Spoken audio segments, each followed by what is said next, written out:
Neurochirurgie. Le go a été donné par le chef de l'État donc ce matin en présence de plus de 300 experts en neurochirurgie venus de 86 pays. Le chef de l'État qui salue le progrès enregistré par la République démocratique du Congo dans ce domaine a confirmé et affirmé l'engagement du gouvernement de bâtir un système de santé inclusif en République démocratique du Congo. Guilain Kabalouti. La pratique des neurochirurgies en République démocratique du Congo est en progrès.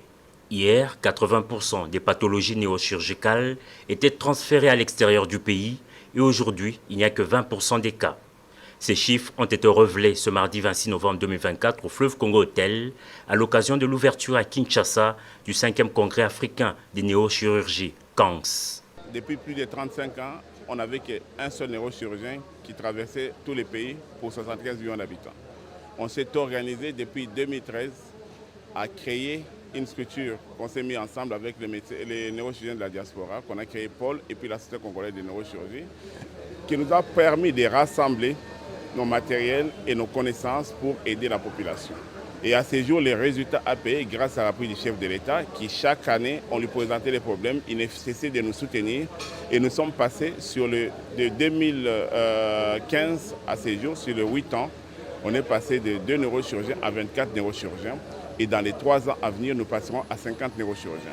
Un appui du chef de l'État réitéré ce jour grâce à sa présence à ces grands événements organisés à Kinshasa avec plus de 300 experts en neurochirurgie venus de 86 pays. Les progrès et les avancées enregistrées dans ces disciplines en Afrique et plus particulièrement en RDC ont été salués par le président de la République Félix-Antoine Tshisekedi Tshilombo qui dans son discours a réaffirmé l'engagement du gouvernement de bâtir un système de santé inclusif en RDC. Cette avancée inimaginable il y a encore quelques années est le fruit des efforts remarquables de grandes écoles africaines de neurochirurgie. Je cite ici l'école du Sénégal sous la direction du professeur Badiane, l'école du Maroc guidée par le professeur Hamlichi et l'école du Zimbabwe représentée par le professeur Kalangu. Leur expertise et leur engagement ont ouvert des perspectives inédites pour le continent, transformant l'impossible en possible. Alors que nous nous réunissons aujourd'hui pour tracer ensemble les contours de l'avenir de la neurochirurgie en Afrique, permettez-moi de réaffirmer avec force l'engagement de mon gouvernement en faveur d'un accès équitable et universel à des soins de santé de qualité. Qu'il s'agisse des soins primaires ou des services tertiaires les plus spécialisés, notre ambition est claire, bâtir un système de santé inclusif, fondé sur l'équité, l'excellence et l'accessibilité pour tous. Des trophées, 3 au total, ont été remis par le chef de l'État à quelques écoles qui ont formé des néochirurgiens congolais. Il s'agit de l'école du Maroc, du Sénégal et du Zimbabwe. Ouvert officiellement par le président de la République pour 3 jours, le congrès de la KANGS est une expérience incroyable qui réunit des neurochirurgiens du monde entier pour partager leurs connaissances et leurs avancées dans le domaine. Je vous emmène au Caire en Égypte où séjourne présentement le président de la Chambre basse du Parlement. Une mission officielle de 4 jours qui va permettre à l'honorable Vital Kamerhe d'échanger avec son homologue égyptien autour de plusieurs projets bilatéraux restés en attente d'implémentation, notamment le domaine de l'énergie propre et renouvelable, des infrastructures et du transport avec la rénovation du chemin de fer de Kinshasa-Matadi et la réhabilitation de quelques aéroports du pays. Les détails avec Anim Balaka. Invité spécial du président de la Chambre des représentants égyptienne, Dr Anna Figue-Bali, le président de l'Assemblée nationale de la République démocratique du Congo, le professeur Vital Kamerhe, accompagné du rapporteur Jacques Joly, est arrivé le mardi 26 novembre 2024 au Caire, capitale de la République arabe d'Égypte.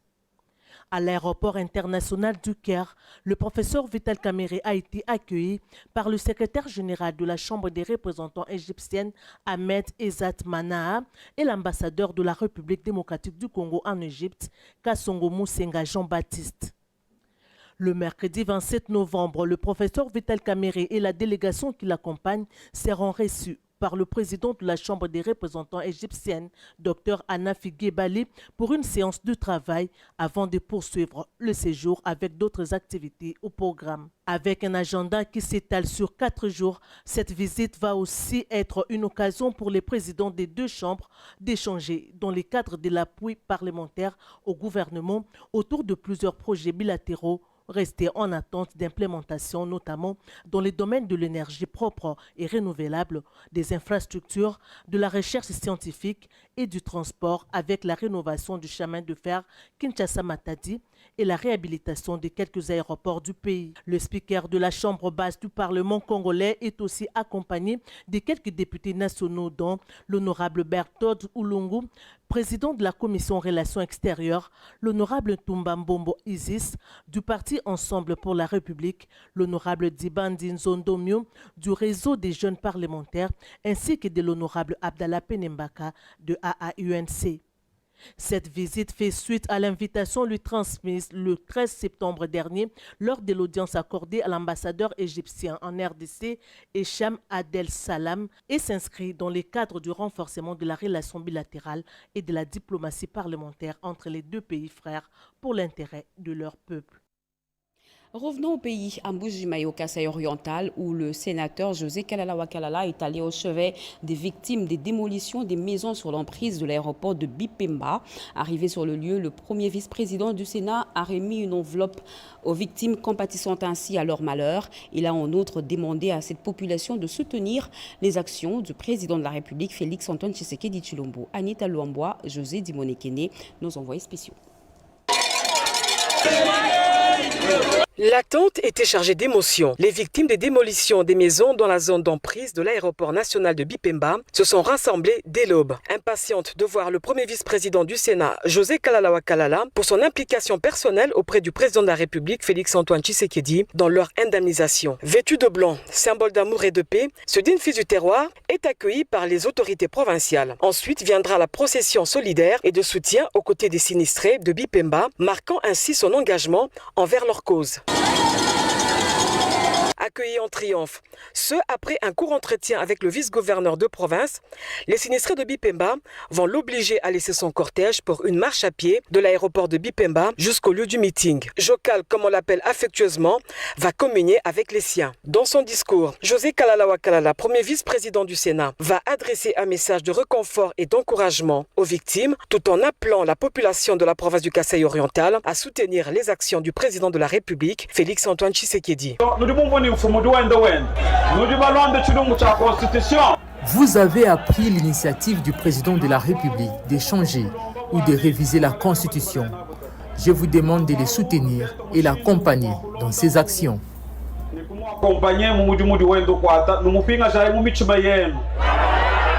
Et pour compatir au malheur de ses compatriotes, José Kalala Wakalala va remettre à titre symbolique une enveloppe aux victimes, une manière pour lui de soulager un tant soit peu la souffrance de ses compatriotes, cette population qui jusqu'à ce jour continue à passer la nuit à la belle étoile. Les relations bilatérales entre Kinshasa et Rabat sont au beau fixe. Pour preuve, la première ministre Judith Suminwa, alors qu'elle est en route pour Tanger pour assister au Forum international MEDES 2024, elle a échangé à Rabat avec son homologue marocain Aziz Akanouk. Les deux personnalités ont passé en revue l'héritage des relations bilatérales entre les deux États qui remontent à plusieurs décennies. Pompo Umba, Djoukoukou et Chimène Dondo. Mardi 26 novembre 2024, Aziz Akanouch, Premier ministre du Maroc, vient accueillir son homologue venu de Kinshasa. Judith Suminwa Tuluka effectue une première visite à Rabat sur le trajet conduisant au bureau pour une discussion. Les deux personnalités ont échangé les informations sur les sujets d'intérêt mutuel. La chef du gouvernement de la RDC n'a pas manqué de mentionner les efforts de son pays pour préserver la paix et la cohésion. Un engagement pris par le président de la République, Félix-Antoine Tshisekedi Tshilombo. Kinshasa et Rabat se tournent résolument vers un partenariat gagnant-gagnant en termes d'opportunités économiques. Le renforcement de la coopération bilatérale ainsi que le partenariat stratégique plaçant la souveraineté africaine et le change économique en avant-plan ont occupé les échanges. Nous sommes dans un forum économique qui parle de la nécessité de la souveraineté africaine et des échanges économiques entre Africains, raison pour laquelle ma venue ici à Rabat. J'en ai profité et merci à Monsieur le Premier ministre d'avoir accepté de me recevoir et nous avons au cours de cette rencontre pu échanger sur nos relations bilatérales, la manière de pouvoir les renforcer et dans le cadre d'un partenariat gagnant-gagnant au niveau économique. La RDC et les Maroc vont tirer parti de leurs ressources respectives pour bâtir une économie plus résiliente et intégrer le marché africain. Les deux nations ont toujours entretenu de liens amicaux fondés sur des valeurs de solidarité africaine et de coopération sud-sud. Le permis de conduire biométrique existe désormais en République démocratique du Congo. Son lancement est intervenu hier. Le vice-premier ministre des Transports et Voies de Communication, Jean-Pierre Bemba, qui a procédé à l'opération et au lancement de l'opération de délivrance de cet imprimé de valeur, a précisé que l'obtention de permis de conduire en RDC sera impérativement subordonnée à la réussite aux examens théoriques et pratiques par le requérant afin de réduire sensiblement la recrudescence des accidents et incidents liés aux erreurs de conduite et aux facteurs humains, mais aussi faire respecter le code de la route. Anastasie Doumbou et Nicole Seseploka. 7 ans après une longue attente, le gouvernement relance l'obtention du permis de conduire biométrique sécurisé avec puce. Le vice-premier ministre, ministre des Transports et Voies de Communication, Jean-Pierre Bemba Gombo, a fait savoir dans son mot du lancement que la non-disponibilité des permis de conduire constitue un facteur important de sécurité routière. Le nouveau permis de conduire biométrique, sécurisé, avec puce, n'est pas seulement un document administratif, un imprimé de valeur au titre sécurisé. Il est la preuve de la compétence, de la responsabilité et du civisme de chaque conducteur. Je voudrais aussi rappeler ici que ce permis de conduire ne fait pas office de carte d'identité. Pour les VPM, l'obtention de ces permis avec puce permet également de lutter contre la fraude et les faux documents. Fruit d'un partenariat gouvernement-société autogiste, Marc Jabour, le directeur général de cette entreprise, salue ces partenariats. Pour lui, c'est une valeur ajoutée dans le secteur du transport. Les paiements de frais se fait à la banque Afriland et les retraits du document au siège de la Commission nationale de délivrance des permis de conduire CONADEP.cd. Répondant aux normes internationales, le permis est délivré à toute personne justifiant d'une parfaite formation en conduite et d'une maîtrise du code de la route et ayant passé un contrôle médical, son aptitude physique. Kalemi, chef-lieu de la province de Tanganyika, va vibrer demain au rythme de la 11e session de la conférence des gouverneurs de 26 provinces de la République démocratique du Congo. Et déjà présent à Kalemi, le vice-premier ministre, ministre de l'Intérieur, Jacques Chabani, a présidé la réunion provinciale de sécurité, question de donner des orientations pour la réussite de ces assises. Bobo Anand Mokondi. Il est 17h passé de 50 minutes que l'avion transportant le vice-premier ministre, ministre de l'Intérieur, Sécurité, Décentralisation et Affaires coutumières atterrit à l'aéroport de Kiinda.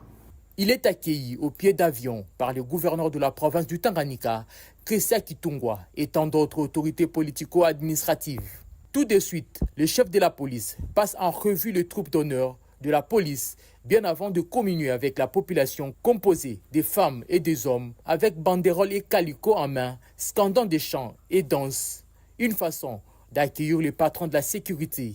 Jacques Chabani est venu participer à la 11e session de la conférence de gouverneurs de 26 provinces de la République démocratique du Congo qui se tient du 27 au 29 novembre au gouvernorat de la ville de Kalemi. Tous les services en dehors de la police sont interdits de procéder à l'arrestation des mototaxis. La police devra intensifier la patrouille pour renforcer la sécurité à Kinshasa. La courtoisie routière en cette période des festivités de fin d'année vient ainsi d'être lancée par le commissaire divisionnaire adjoint de la PNC Kinshasa qui a pris d'autres mesures lors de la parade tenue au Palais du Peuple à Anastasie Dombo.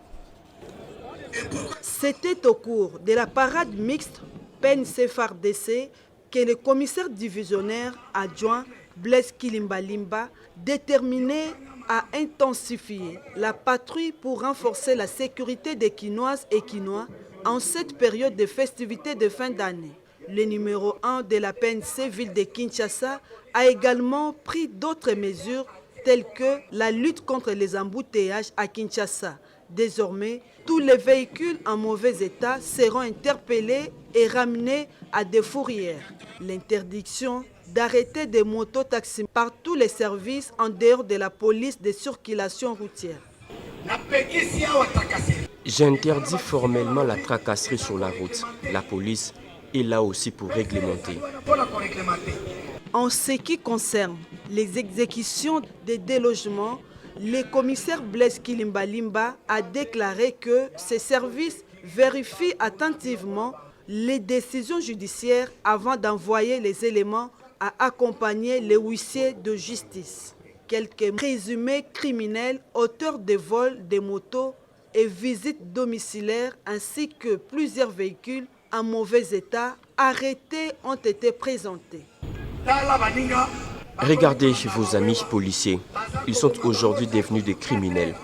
Ils sont là pour attaquer les motards et les assassiner. Le métier d'un motocycliste, c'est aussi un métier noble. Il a par ailleurs demandé aux agents de l'ordre de fournir des efforts pour que la ville soit calme et sécurisée en cette période. En santé, situation épidémiologique de la maladie Mpox à la 47e semaine renseigne 893 cas suspects, dont 42 cas confirmés. Entre-temps, le ministre de la Santé publique confirme la réception de 20 000 doses de vaccins pour renforcer la campagne de vaccination. Robert Ndaye et Jerez Kelani.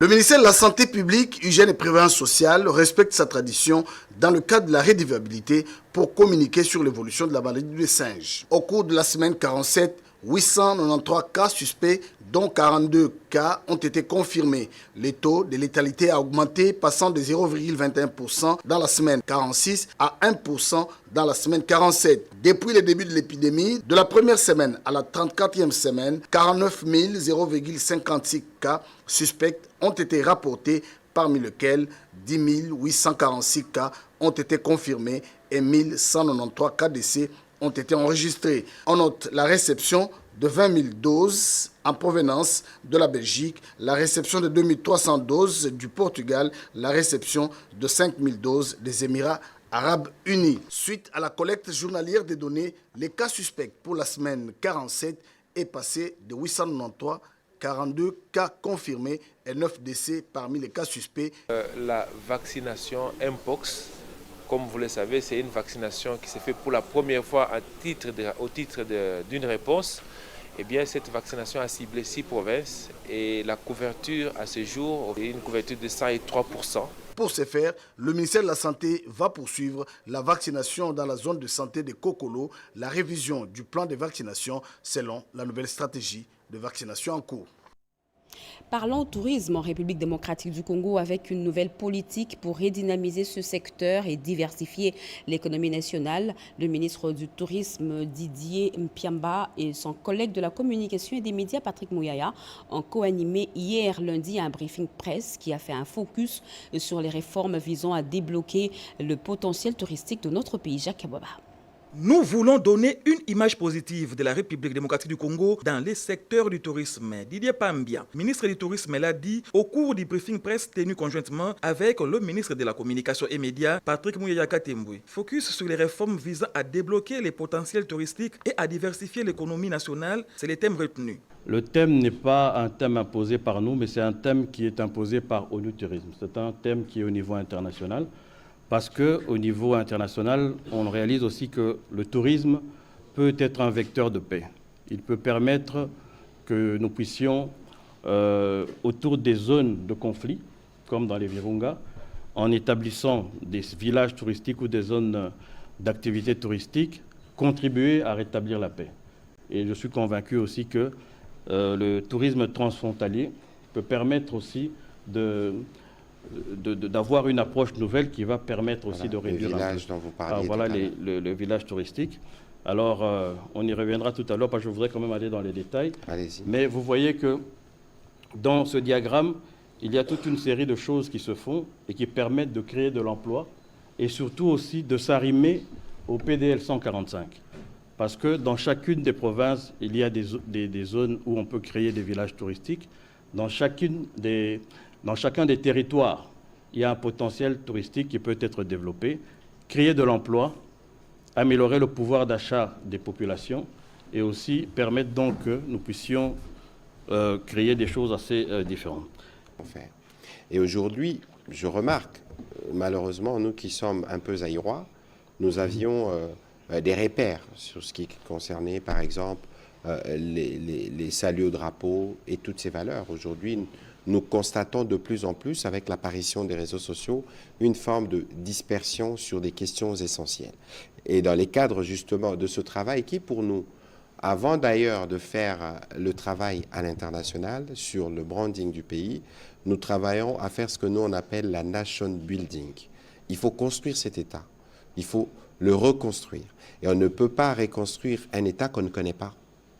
Et c'est pour ça qu'il y a d'ailleurs la responsabilité des médias là-dedans, parce que nous sommes comme une rampe de lancement. Lorsque nous parlons de Bendele Koyate, lorsque nous parlons de Tout pour la patrie, c'est justement pour maintenir allumée cette flamme. La semaine congolaise du tourisme se tient au Palais du Peuple ici à Kinshasa. Elle va accueillir plusieurs ministres du tourisme de l'Afrique. Une manière pour les ministres Didier Pambia de faire voir à la face du monde que la RDC est un pays où il fait beau vivre. En finance, les prévisions de croissance, d'inflation et de réserves internationales vont être dépassées avec le programme formel du Fonds monétaire international. La Troïka a aussi examiné la stabilité du cadre macroéconomique et elle constate que cette stabilité se poursuit. Sylvie Moembo, Ibrahim Chako pour les détails. La République démocratique du Congo est en bonne voie pour conclure 2 programmes formels avec le Fonds monétaire international. Cette assurance ressort de la réunion de la Troïka politique présidée par le ministre des Finances Doudou Fouambali Koundé Liboutaï. Au cours de cette réunion, des instructions ont été données aux experts congolais pour finaliser les actions en rapport avec la présentation du dossier au conseil d'administration du Fonds monétaire international d'ici décembre 2024. Les membres de la Troïka ont été conviés à plus d'actions pour préparer la mise en œuvre des différents repères et engagements qui seront adossés au programme formel avec cette institution de Bretton Woods. Le directeur des cabinets du ministre des Finances, Alain Malata, est revenu au terme de cette réunion sur les bien-fondés de ces nouveaux programmes formels que Kinshasa entend conclure avec le FMI. Nous osons croire que le programme permettra d'attirer les investissements divers, non seulement des partenaires traditionnels, mais également du secteur privé pour pouvoir augmenter le potentiel global de l'économie. De la part maintenant de la partie congolaise, c'est plus d'efforts en termes de réformes, en termes de suivi, en termes d'évaluation et en termes d'innovation et de créativité pour essayer de maximiser la qualité des résultats que nous attendons. Ce qui paraissait comme une gageure est devenu réalité. Se réjouit Alain Malata, conscient du travail qu'il reste à abattre pour atteindre le meilleur résultat, non seulement en matière de stabilité macroéconomique, mais également en matière d'augmentation du niveau des investissements. Le changement, l'une des réformes financières en République démocratique du Congo, est essentielle pour transformer durablement la gestion publique tout en tenant compte des réalités institutionnelles et des résistances humaines. Les parties prenantes viennent de valider les stratégies de ce changement. Rikin Zouzi et Tété Bongoudja pour le reportage. Les réformes des finances publiques entreprises en RDC depuis plus d'une décennie visent entre autres l'amélioration de la transparence dans la gestion, la modernisation des outils et les processus budgétaires, ainsi que le renforcement de la capacité institutionnelle des ministères et d'autres agences impliquées dans la gestion des ressources publiques, la lutte contre la corruption, la participation citoyenne et l'amélioration de la reddition des comptes. Ces transformations profondes nécessitent des changements significatifs qui malheureusement se retrouvent en face des résistances. Le comité de pilotage et d'orientation de la réforme des finances publiques COREF, représenté par Mme Angélique Boulemi, secrétaire exécutive adjointe, entend valider les stratégies pour relever les défis. Il s'agit de livrer au gouvernement 4 produits attendus, une définition claire d'un modèle à suivre, les types de messages à passer, l'organisation à mettre en place et une matrice des résultats. Une orientation sur la sensibilisation des diverses parties prenantes, une ébauche d'un plan de communication interne et externe et 4e produit attendu, une indication précise sur des actions spécifiques au suivi des groupes ou des personnes nécessitant une attention particulière pour corriger la fausse perception des réformes. La conduite du changement dans les réformes est donc essentielle pour transformer durablement la gestion publique, et le soutien de la Banque mondiale à travers le projet Encore facilite efficacement cette transition. Nous vous l'avions dit à l'entame de ce journal, les projets de construction actuels imposent l'intégration de dimensions réchauffement climatique. Les femmes architectes congolaises, françaises, belges, béninoises ont échangé les expériences sur cette question contemporaine à travers un atelier clôturé ce mardi à Kinshasa. Patrick Kachala, Chimène Dondo et Junior Kofunguza. L'atelier s'est tenu dans un cadre convivial favorisant les échanges et le partage d'expériences entre les architectes femmes avec de différents professeurs d'universités d'architecture de la RDC et de l'Europe, qui ont souligné chacun à son tour l'importance de l'architecture durable dans le contexte actuel. Beaucoup d'hommes ouvriers ont parfois des difficultés à imaginer se faire diriger par une femme architecte sur un chantier de construction. Que la femme ne doit pas être cantonnée dans un métier d'exécution, mais que la femme peut diriger une équipe dans la société, dans la construction des villes, de notre cadre bâti. Parmi les objectifs majeurs de cet atelier était de sensibiliser et de former les architectes face aux défis de changement climatique et créer un réseau solide entre les architectes femmes de la RDC et d'ailleurs. Enfin, de travailler ensemble pour promouvoir de pratiques architecturales durables et respectueuses de l'environnement. L'architecture est un métier méconnu dans notre pays. Et en particulier pour les architectes femmes, les opportunités sont très limitées. Alors avec AAF, Afrique Architecture Formation, nous sommes en train de faire une enquête pour essayer d'identifier les problèmes que les architectes femmes rencontrent dans leur profession, de trouver des solutions pour qu'elles puissent s'en sortir et surtout faire des recommandations afin que le métier soit connu et soit bien pratiqué. Parce que c'est un métier qui n'est pas seulement pour être sur chantier ou pour dessiner, mais c'est un métier transversal qui ouvre les portes pour tout et dans tous les domaines. En unissant leurs forces et en partageant leurs connaissances, ces professionnels de l'architecture espèrent non seulement améliorer leurs compétences, mais aussi contribuer de manière significative à un développement urbain durable en Afrique et au-delà. En politique, Christophe Mbosoko Diampouanga, deuxième vice-président de l'Assemblée nationale et membre du présidium de l'Union sacrée de la nation, se range du côté du changement de la Constitution. Dimanche dernier, au stade municipal de Massina, il a prêché le changement de la Constitution voulu par le chef de l'État, Félix-Antoine Tshisekedi Tshilombo, devant une foule composée des membres de sa formation politique, la Convention pour la République et la démocratie, CRD. Rodi Panda. Cette foule impressionnante, remplie au stade patriotique de Massina, district de la Tchangou, autour du patriarche Mbosoko Diampouanga Christophe, est une preuve d'adhésion au vœu du chef de l'État pour la révision ou les changements de la constitution de la RDC. Après les rassemblements du stade Vélodrome de Kintambo, la Convention pour la République et la démocratie, CRD, de l'honorable Mbosoko Diampouanga a poursuivi le dimanche 24 novembre son plaidoyer pour les changements de la Constitution. L'homme de l'événement a insisté sur l'importance du changement de la Constitution. Selon lui, cette démarche est essentielle pour donner au pays des garanties stables d'être dirigé par un véritable fils de cette nation.